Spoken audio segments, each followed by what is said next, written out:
and they start yelling at him, "Get away, get away, get away." They're yelling at me. At one point, they were pointing downriver and saying, "Go, go, get away." He has the option of just walking away. Instead, he takes out his knife. Did you feel threatened at that point? Yes, Did you have your knife in your right hand? yes. At that point, he had the knife down at his side, or in front of him, if you will. He doesn't look down. He doesn't announce that he has a knife, and he has it in a position where it does appear he is ready to use it. He never told them to move, with or without the knife. He didn't try to back up himself. He didn't yell out, "Help, help me." He opens it, blade up, still smirking.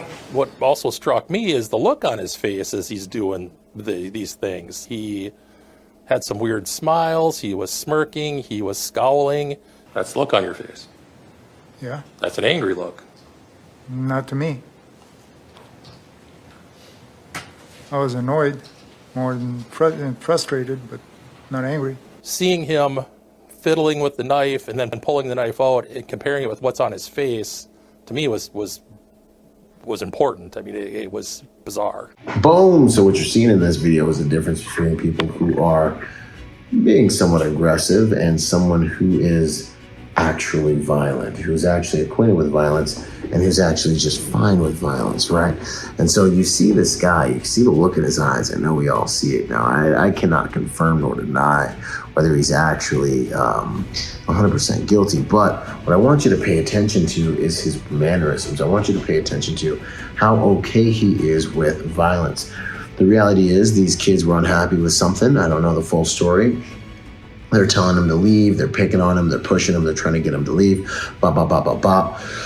But a blade in a fight is a very interesting tool because we all think you're gonna get stabbed and you're gonna be like, oh, and you're gonna feel it. No, I'm here to tell you, I've seen people get shot and not even realize they were shot, to running away, driving away in a vehicle, right? The reality of combat is when your adrenaline's high, you may not feel it. And when you're getting stabbed in a fight, very often people just think they're getting hit and they don't realize that they're actually being penetrated by a blade. So you've got to be very careful in an altercation it's not that you want to stop and assess damage, because violence is a race to see who can cause the highest level of catastrophic damage at the fastest pace, right? So, all this, there's a lot of martial arts that talk about pain compliance. I personally don't believe in pain compliance. I believe that you want structural damage that renders the person inactive, incapable of continuing violence, and or you need to extinguish them. Those are the only two things that I'm going for in a fight, because pain compliance is optional, and depending on how hardened your attacker is, pain compliance is not going to generally work. If someone's really, their adrenaline's going and they're really have strong intent. I personally don't believe in pain compliance because I've seen people, I've had friends that have been in fights and have gotten stabbed up and didn't realize it till afterwards. And then afterwards you're like, dude, I'm bleeding, you know what I mean? So I say, obviously, if you're in violence, if you're in a violent altercation, you're going for causing the most damage possible at the quickest rate in order to get the person to change their behavior, i.e. they can no longer continue the behavior that is putting you and your family or whoever you're there to protect in danger. The second thing I want you to pay attention to is the difference in types of human beings here. This is the massive disadvantage 90% of civilians have when it comes to violence, is that they really they don't know when violence is the answer. That book by Tim Larkin, When Violence is the Answer, all of you need to go read it. But everyone has different codes, right?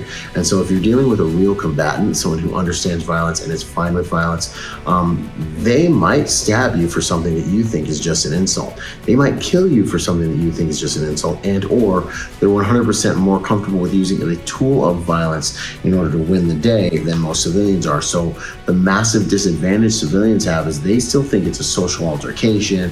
They think they're being mean. They think they're pushing and shoving, when the other person's literally like, I'm gonna slit your throat and you're not even gonna see it coming because you have been raised like a house pet your entire life and you have no idea what's gonna happen, right?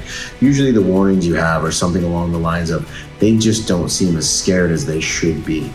they're a little bit more calm than you would think that they should be. They're a little bit more ready, like they're just not worried. Like they're not hyped up. One of the biggest indicators that someone's not acquainted with violence is they try to be all intimidating and try to be all hard and stuff. And it's like people that are comfortable with what they're about to do to you are literally comfortable. The loudest dog in the room is generally the weakest dog in the room. And so when you see someone who seems to be at ease when there's a violent altercation about to take place, that's someone you need to pay very close attention to.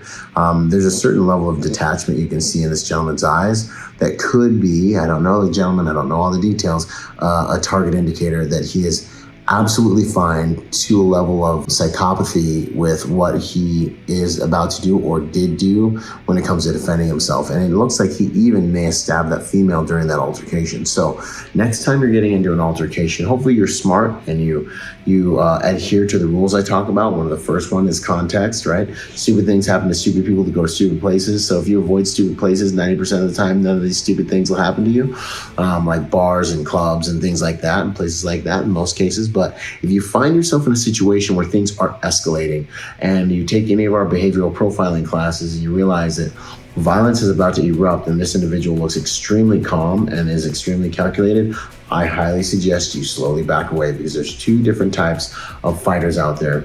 You've got pit bulls that are always barking and yelling, and when they bite, it kind of sucks. It's pretty bad. It's not a good thing.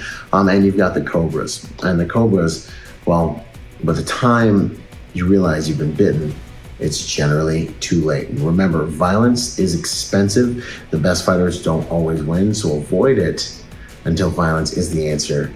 Because when violence is the answer, ladies and gentlemen, it is the only answer. And at that point, we don't fight, we end fights. Join me at protectyournation.com. We're here to make the world a safer place by helping good people to become more dangerous. Boom, boom, it's finally here. Go to protectyournation.com to join the Protector Nation community. Learn online and become part of our Protector Nation family. I look forward to seeing you guys there and for us all to join forces to make the world a safer place by helping good people to become more dangerous. I'll see you there, and until then, be peaceful but not harmless.